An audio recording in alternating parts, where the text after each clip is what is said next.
in terms of innovation generally.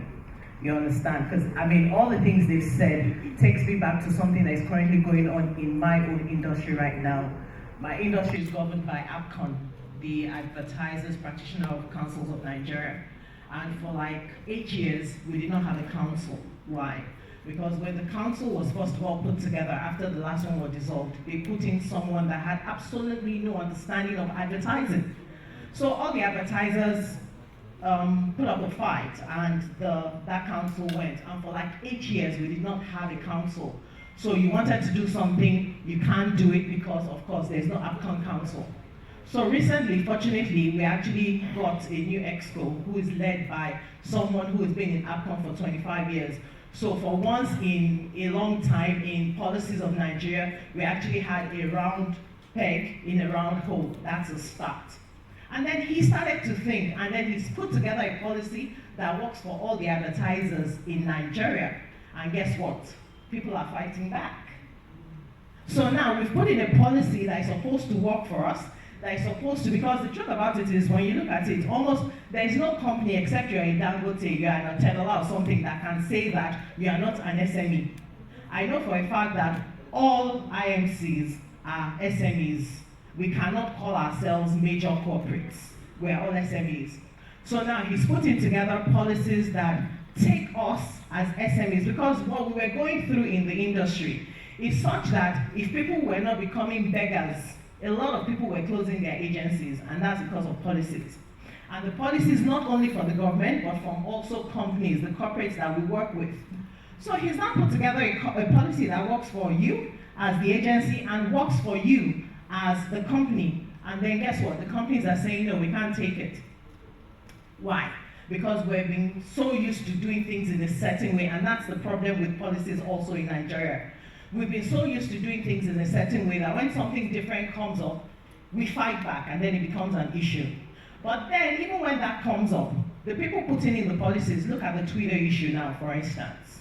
We're talking a digital age, and then we have somebody coming to say, shut down Twitter in Nigeria. In today's communication era, who does that? Where does that happen? I don't know if you get what I'm saying. But that's because, like something you're dreading because of what you were reading earlier, it says when you need to put people in charge of decisions, you have to put people who have an understanding of what it is that they're doing. And that's one of the reasons why we are seated here today. People were talking earlier about leadership. The lady talked about coming down to people's level and all of that. But even in coming down to their level, honestly, at the end of the day, I think it was Felix that was saying that hunger is a problem. So, okay, you have come down to their level.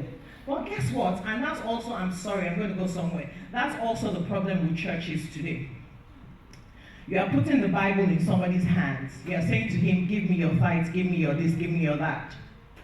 And then you're collecting the little he has. And then you have the opportunity to enrich him, or to what's the word now? To make him better, to do something. And the policies, I mean, I'm sorry, the policies when we're talking about, it doesn't have to do with only government. It goes back into the churches, it goes back into all of us in our offices, it goes back into corporations, it goes back into your houses, your homes. You have stories of people going out to eat with their families, and then they leave their house help somewhere. Come on. That's a human being. No, it's true. And then somebody talked about something starting from the family. I have 3 girls. And honestly, anytime I do something in my office, the first thing I think about is, I have 3 girls. I run an experiential marketing company. I use hostesses a lot. And guess what? I get involved in their lives.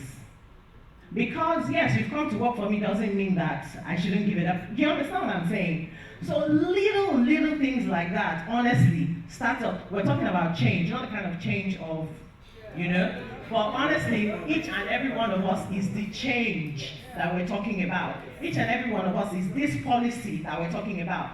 Somebody said in the last panel that if he becomes, I mean, being a governor or something, in short, we're talking about leaders, but we cannot push the blame or the onus on our leaders, because the leaders come from the followership. And if the followership is not right, when he becomes a leader, he's not going to change. And I mean, that goes back in terms of policies. If you're putting people that do not understand what exactly innovation is doing something different to make life better or make something different for people, then you're putting somebody that doesn't understand that in charge of a policy. Then FA is not going to be getting any money out of digital. You are not going to be making any progress in terms of the COOs. And well, we are trying to make some progress because we have somebody that understands what we're doing. I mean, does that answer? Does that help? I mean, what we're doing. And thank you.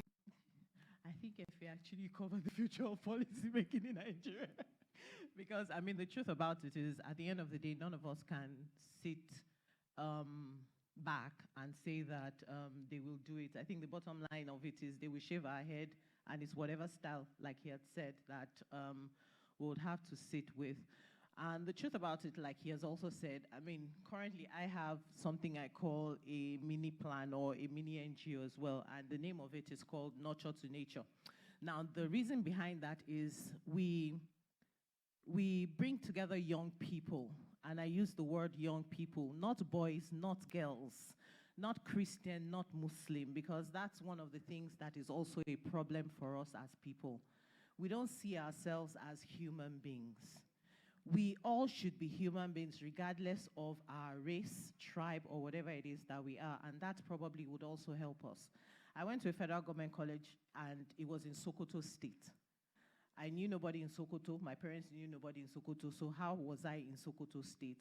99.9% of my friends are from all over the world because I had no understanding of barriers in terms of you are from this place, you are from that place. The major problems we have as Nigerians now is pretty much you are from here, you are from there. Sitting down here now, I'm not sure that if I had the opportunity to send any of my children to school, I'll send any of them to Sokoto. Why? And I think Fidelix actually mentioned that because he also went to Kano, and he says now nothing of such can happen. And that's also going back to the keynotes in terms of that. We need to see ourselves. Some people will disagree, and I don't understand why we disagree. Nigeria has been Nigeria, where we're all united for some time, for a very long time. Then all of a sudden, we're all shouting for segregation. We're all talking about ZIPOB. We're talking about, my husband is from Anambra State. I'm Yoruba. My father was a king before he passed on. So what are we talking about? So are we saying that we cannot live together as one Nigeria?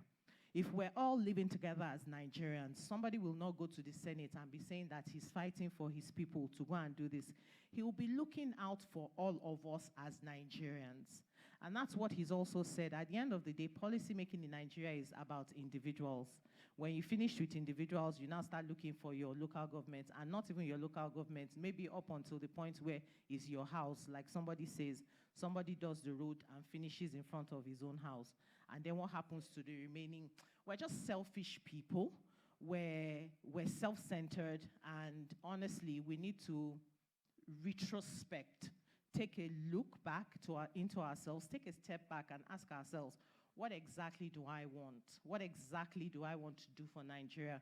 Because as they say in America, don't ask what the government will do for you, but what can you do for the government? Because Nigeria, first and foremost, we're all thinking about what can I do for myself? And it's actually a very, very selfish thought. Personally, again, like I say, it's a mantra I have, that change that we're looking for, not the change of,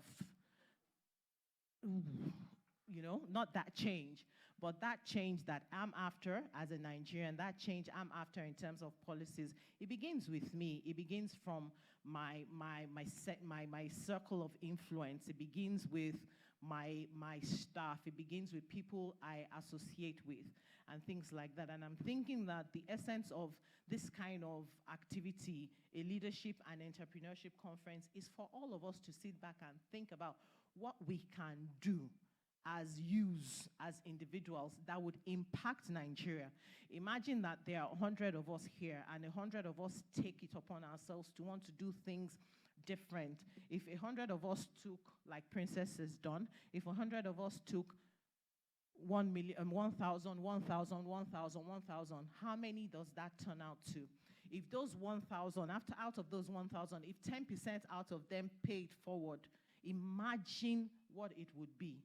I don't know, but I think the onus lies on every one of you seated out here and everybody that is going to watch this. And I mean, it begins with you.